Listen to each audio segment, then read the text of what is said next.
Mesdames et messieurs, chers amis,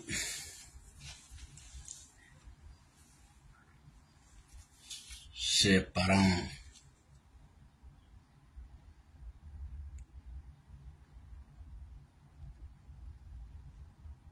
c'est quoi encore maintenant? Je me mets ici.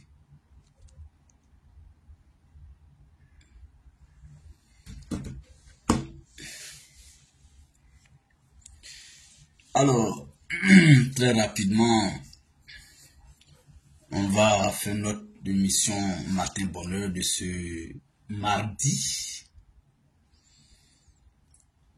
Alors, nous sommes aujourd'hui mardi 9 juillet 2024.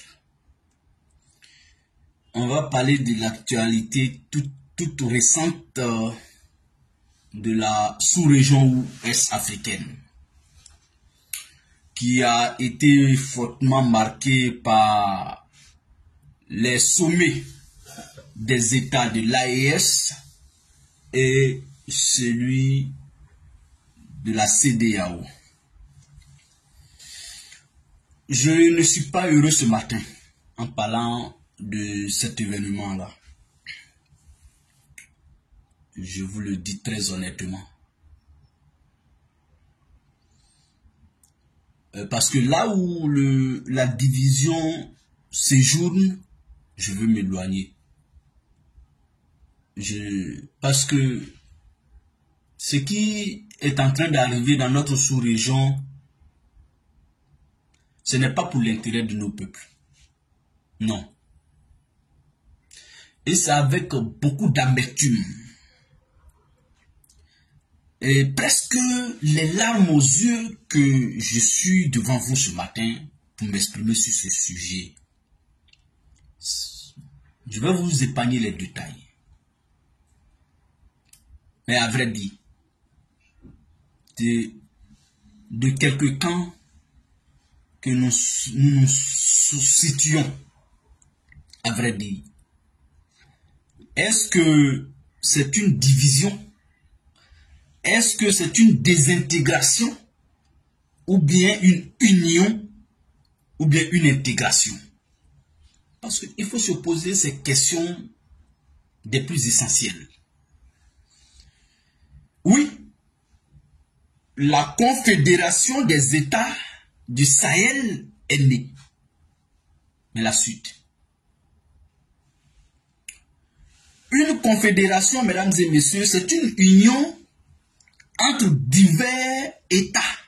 Divers États. C'est l'union entre divers États. Ben oui, qui s'associent pour défendre un intérêt commun.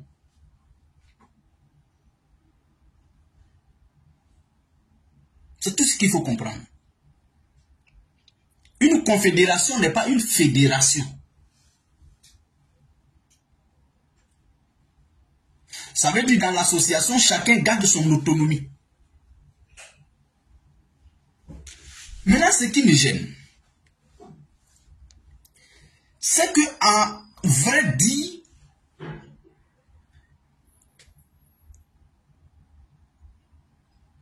ceux qui sont à la tête de nos États de CEDEAO ont failli.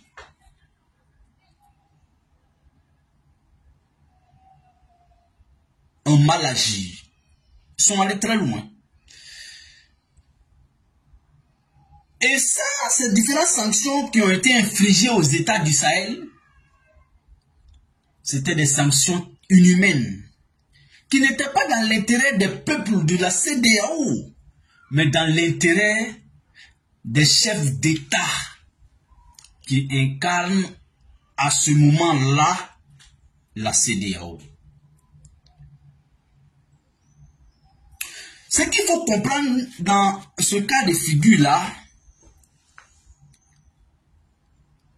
j'ai longuement échangé avec mes proches. Vous savez, il y a constitué un cabinet, hein, je vous le dis.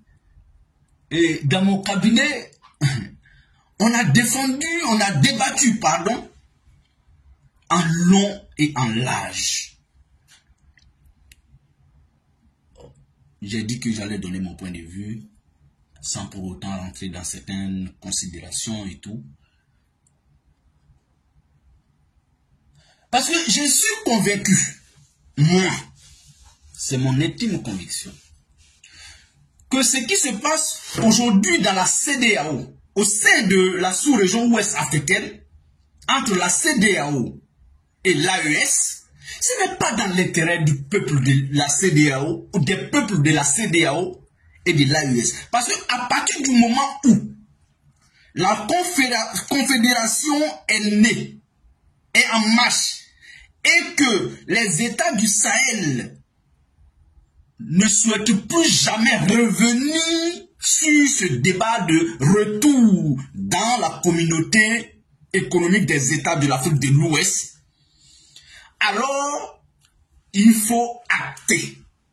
Ça veut dire qu'il faut prendre acte de leur volonté, de leur décision. Parce que ça a une histoire. Il ne faut pas le nier. Monsieur Alassane Ouattara, Monsieur Tinubu, Monsieur Patrick Talon et bien d'autres sont à la base de ce qui est arrivé, sont, je vais dire, responsables. Mais la responsabilité n'est pas la culpabilité. Ils sont responsables de ce qui est arrivé. C'est eux qui ont poussé ces militaires à renforcer leur union. Et moi, j'applaudis ça. Parce qu'en fait, c'est souvent dans les grandes difficultés qu'on réfléchit longtemps et bien. Prenons le cas sur nous-mêmes.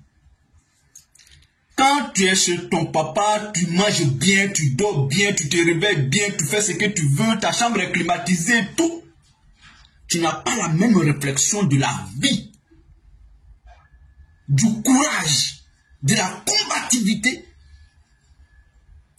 que quand tu sors de la cour familiale et que tu es pour toi-même, ton destin t'appartient, tu es obligé de te battre pour ne pas revenir encore dans la chambre ou bien dans une colocation à la maison. Parce que tu dois te battre pour payer le loyer. Alors que chez papa, ce n'était pas le cas. En fait, quand ils ont été confrontés à une situation inhabituelle, à ce moment-là, ils se sont dit, attendez, est-ce que ce n'est pas le moment, plus que jamais, de réfléchir à une nouvelle alternative?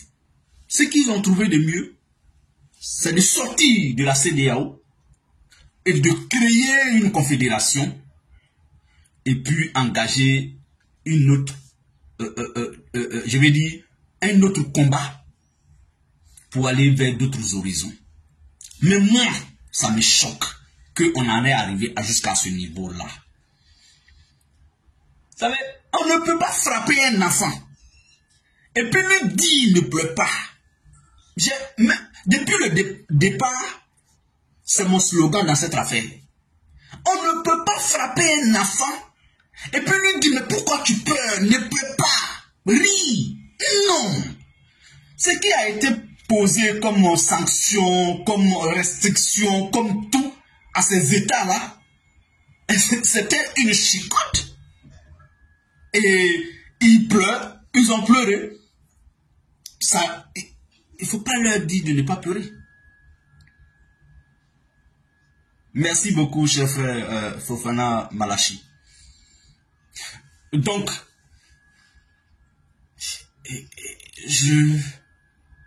en fait, voilà, c'est ça. Et donc, il faut d'abord poser, c'est comme ça qu'il faut poser d'abord le débat. C'est lui un jour qui vient, c'est lui, à l'état actuel des choses, qui viendra poser des accusations sur les militaires qui ont créé, c'est des poutis. C'est pas la couleur, la qualité des personnes qui ont créé, mais comment on en est arrivé là? C'est comme ça d'abord qu'il faut poser le débat. Ils sont militaires, ils sont citoyens. Ils sont arrivés par coup d'État, ils sont chefs d'État. C'est ça la réalité aujourd'hui, là. Ah, ils n'ont pas été élus. Ça, c'est un autre débat. Mais là, aujourd'hui, c'est eux qui décident. Sinon, il y a des gens en costume, à la tête de nos différents États aujourd'hui qui ne sont pas élus, qui n'ont pas été élus. Mais on ne parle pas de putschistes là-bas. Et pourtant, ils ont fait des coups d'État. Ils n'ont pas été élus. Ils ne sont pas légaux, ils ne sont pas légitimes. Mais ils sont là, et on les applaudit. Donc, eux, on les applaudisse. Bon, c'est pas ça même le débat. Mais pourquoi ma tristesse est grande? En fait, ces trois États, chacun pris individuellement, a un rapport particulier avec chacun des autres pays qui sont restés pour l'instant dans la CEDEAO. Je veux dire quoi? Ces trois pays, en vérité, ils ont en commun aujourd'hui un mal. Le terrorisme. Voici le mal en commun, la sécurité. Et pourtant, je vous ai dit tout à l'heure que la confédération, c'est une union de divers États qui s'associent sans pour autant créer un État fédéral et maintiennent chacun son autonomie. Vous voyez?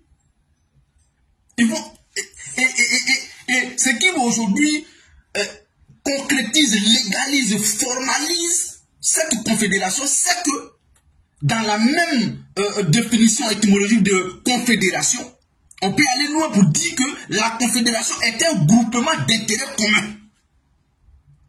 Mais et pourtant, j'ai dit tout à l'heure que ils ont en commun aujourd'hui un mal. Donc, ils ont un intérêt aussi en commun. Donc, dès l'instant que vous avez un intérêt commun à défendre, à combattre, on peut créer une confédération. Oui, c'est légal, c'est normal, c'est légitime. Pour fédérer nos forces en vue d'atteindre ce but, cet intérêt-là. Donc, la création d'une confédération en elle-même est une bonne chose. Très bonne chose d'ailleurs. Parce que ça voudrait dire quoi désormais? Que tu as attaqué le Niger. Parce que ces trois pays-là sont à peu près liés. Tu as attaqué le Niger croyant avoir une base arrière au Burkina Faso. Alors non. Le Burkina te dit maintenant que tu attaques le Niger en tant que terroriste en courant pour rentrer sur le territoire burkinabé. Ça veut dire que tu es quitté dans ça va pas pour aller dans ça va pas du tout. Parce que là où tu quittes est le même reflet, est le même état aujourd'hui que là où tu viendras te réfugier. Donc, ça va, pour moi, si la chose telle que je la conçois évolue de cette façon, il n'y a pas de raison qu'on puisse éradiquer le fléau du terrorisme dans ces États-là très bientôt et efficacement. Donc, je reviens pour dire que la création de cette confédération-là, c'est une très bonne chose. Mais la question que je me pose, quand on crée une confédération dans une organisation, mais est-ce que on ne peut pas rester dans cette organisation? C'est la question que je me pose. Ceux qui maîtrisent mieux ce domaine pourront peut-être m'édifier. Sinon, je n'ai pas trop d'informations sur ça. Est-ce que le fait que l'AES crée aujourd'hui une confédération, est-ce que cette confédération ne peut pas exercer au sein de la CEDEAO en restant toujours confédération de l'AES, des États de Sahel, et puis participer au débat dans la communauté qui est la CEDEAO? Parce que en fait, moi, j'ai dit, ce qui m'attriste, c'est que la CEDEAO a son mal. La CEDEAO a des sérieux problèmes de souveraineté.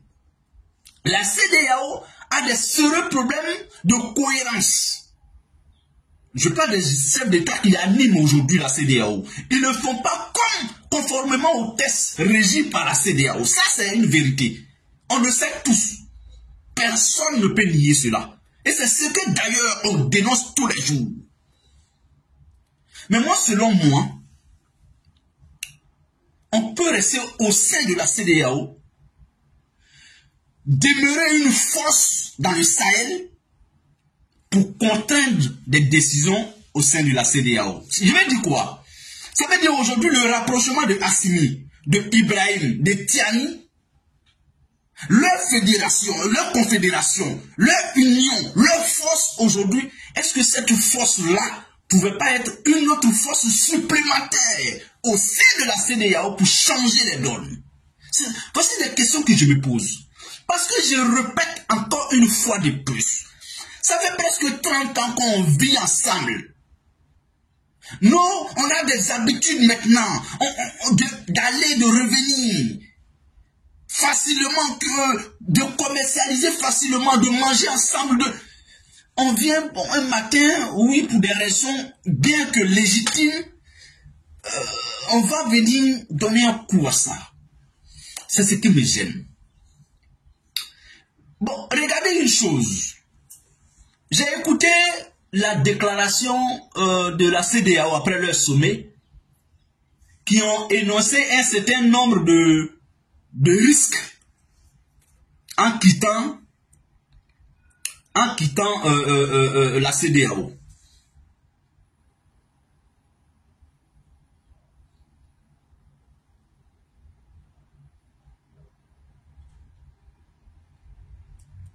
Voilà.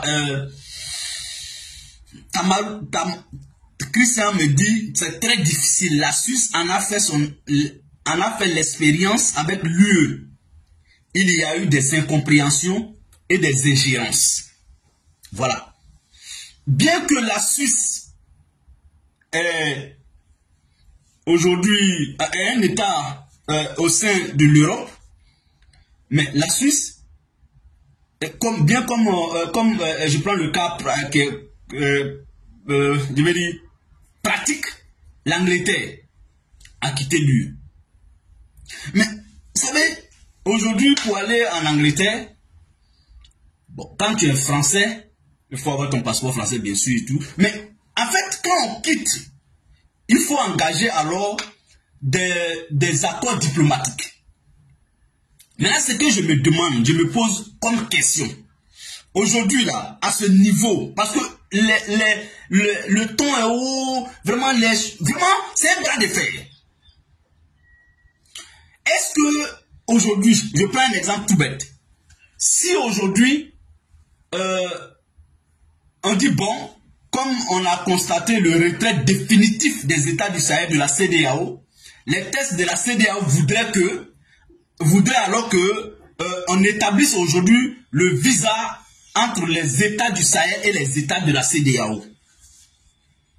Vous savez que des accords diplomatiques entre ces différents pays-là, on peut échanger, on peut dire, bon, on peut signer un accord diplomatique entre la Côte d'Ivoire et le Mali, comme ça, pour dire, bon, c'est vrai qu'on n'est plus dans la CEDEAO, mais cet accord fait de sorte qu'un citoyen malien peut aller en Côte d'Ivoire sans prendre de visa. Ça peut être un accord. Mais est-ce qu'à l'état actuel des choses, vous pensez que ça possible? Parce que, en vérité, il ne faudrait pas que ces trois États-là, j'ai dit tout à l'heure, que chacun de ces trois États a un rapport particulier avec les autres États qui sont restés pour l'instant dans la CEDEAO. Je prends le cas Côte d'Ivoire, Mali ou Côte d'Ivoire, Burkina Faso, qui font la frontière avec les uns avec les autres. C'est-à-dire la Côte d'Ivoire est un pays frontalier du Mali et du Burkina Faso. Donc, nécessairement, la Côte d'Ivoire et ces deux autres pays, Burkina, Mali, n'ont pas forcément les mêmes enjeux, les mêmes intérêts que la Côte d'Ivoire et le Niger qui ne font pas frontière. Donc, en fait, il y a beaucoup plus de choses. Mais je pense que c'est bien réfléchi. Parce que moi, je crois, j'ai un ami personnel qui est un ministre très éloquent, très intelligent au Mali, M. Abdoulaye Diop. C'est mon ami. C'est quelqu'un que j'aime beaucoup. Donc quand je vois toutes ces personnalités, je me dis, bon, ils ont peut-être bien réfléchi. Ils ont tout pensé. Il n'y a rien, il n'y a pas de faute. Vraiment, accordons-leur ce bénéfice-là pour dire qu'ils ont tout réfléchi. Vraiment, il n'y a pas de problème. il n'aura aucun impact sur la vie, en tout cas des citoyens qui vivent dans ces États-là. Moi, c'est comme ça souvent je me pose comme... C'est ce qui m'apaise souvent pour dire, bon, ces gens-là, moi je les fais confiance. C'est des ministres, c'est des grands intellectuels. Abdoulaye Diop comme ça, là, non, c'est Tchouga et Maïga, c'est des gars qui sont très intellectuels. Donc, je souhaiterais que les États de Sahel demeurent au sein de la CEDEAO, au sein de la communauté, pour renforcer l'intégration. Mais si on est arrivé jusqu'à ce niveau, un divorce consommé, on ne peut rien faire. Il faut donc prier pour que ces États-là soient de plus en plus solides pour faire barrage à toutes les ingérences, les influences, parce que ça va venir. Ça va venir. Ça va venir. Mais ce qui m'inquiète aussi, c'est que, vous voyez, on crie tous les jours, il faut qu'on soit unis, il faut qu'on soit unis pour être fort. Mais aujourd'hui, ce qui se passe, ce n'est pas de l'union. Ce n'est pas une union. Ça ne favorise pas la l'intégration. Ça va nous désunir, en tout cas, au sein de notre même sous-région. Bon, parce que l'Afrique est subdivisée en régions. C'est pourquoi on dit sous-région ouest africaine, sous-région Afrique centrale et tout. Et dans toutes ces régions-là, il y a une organisation en place. Pour nous, ça s'appelle la CEDEAO, la communauté des États de l'Afrique de l'Ouest. Aujourd'hui, malheureusement, qui est en train de se diviser, on va dire, c'est le mot. Ou bien même qui s'est déjà divisé. Bon, si on est arrivé jusqu'à ce niveau, quelle sera alors la place de nos différents peuples? J'ai dit à un ami, j'ai dit, ce que je pensais, c'est que déjà ces États sont déjà trois. Ils sont unis. Ils sont déjà des vrais amis. J'ai dit, maintenant, en restant avec cette amitié-là au sein de la CEDEAO, ça veut dire à chaque sommet de la CEDEAO, sur des grandes décisions, ces États-là devraient former déjà un. Ça veut dire, quand on va à un sommet de la CEDEAO, quand Assimi regarde Tchani, quand Tchani regarde Ibrahim, quand Ibrahim regarde Tchani, quand Ibrahim regarde Assimi, quand Tchani regarde Assimi, quand Tchani regarde Ibrahim, c'est comme on s'est dit, c'est ça. Avant chaque sommet, ils ont leur mini-sommet. Vraiment, pour moi, ça allait être encore plus beau.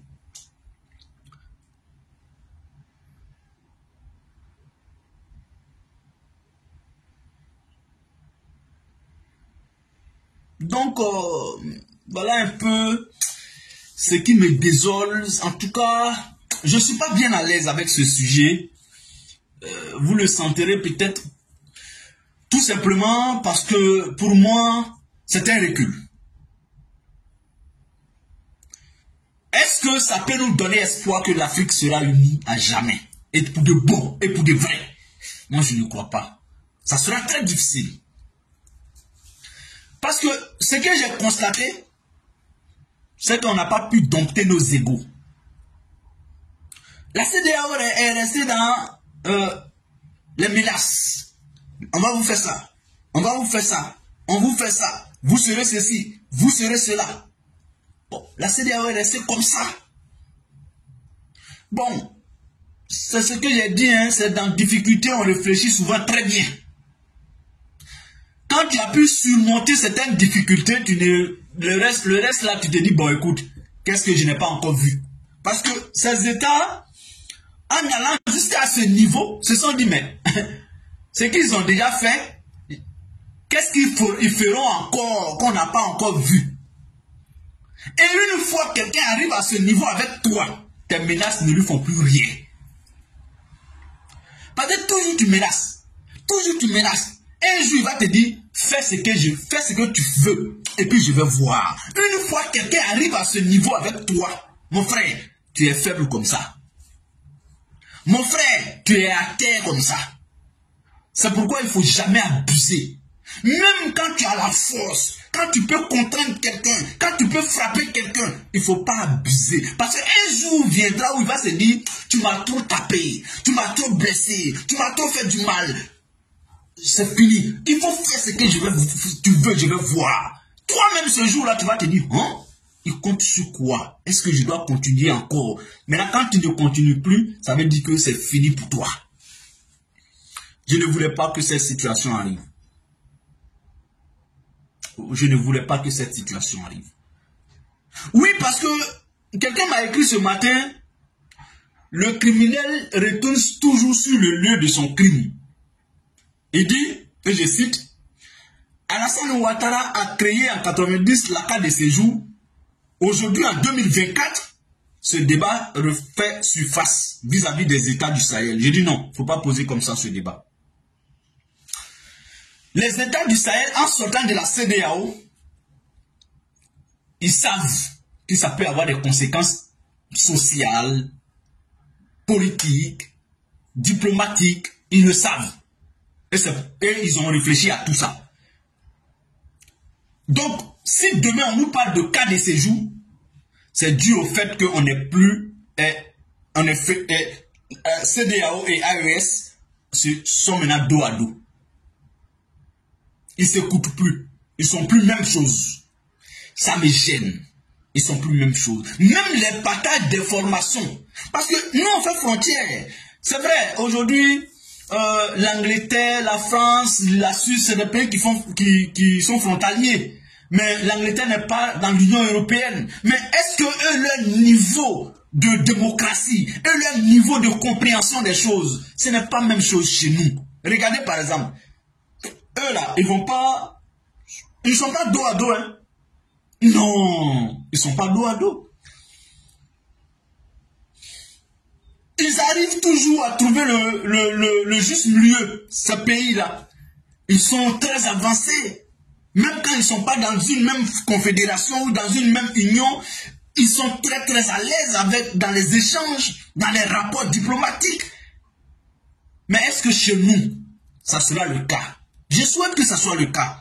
Même le fait que l'AES n'est plus dans la CEDEAO, je souhaite que les échanges, les choses soient réglées diplomatiquement, avec des accords, pour l'intérêt de nos différents peuples. Parce que moi, c'est le problème c'est ça qui m'inquiète.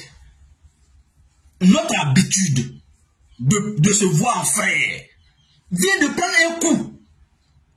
Les gens ne savent pas, mais c'est la réalité. À qui la faute? Parce que ces chefs d'État à la tête de la CEDEAO, ils vont passer. Mais à ce moment-là, est-ce que l'AES reviendra à la CEDEAO parce que les choses auront changé un jour dans la CEDEAO? Je ne pense pas. Mesdames et messieurs, à chacun de méditer, ce n'est pas plaisant, ce n'est pas une bonne chose ce qui se passe aujourd'hui chez nous, en Afrique de l'Ouest. Ce n'est pas bien. De quelque part qu'on se situera, il ne faut pas apprécier. Ce n'est pas bien.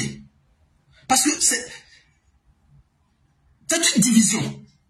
C'est une division, et une vraie division, ça va diviser le tissu social entre ces deux peuples, c'est-à-dire les peuples de l'AES et les peuples de la CEDEAO. À un moment donné, il faut beaucoup penser au peuple. Mesdames et messieurs, en tout cas, c'était mon point de vue sur cette situation.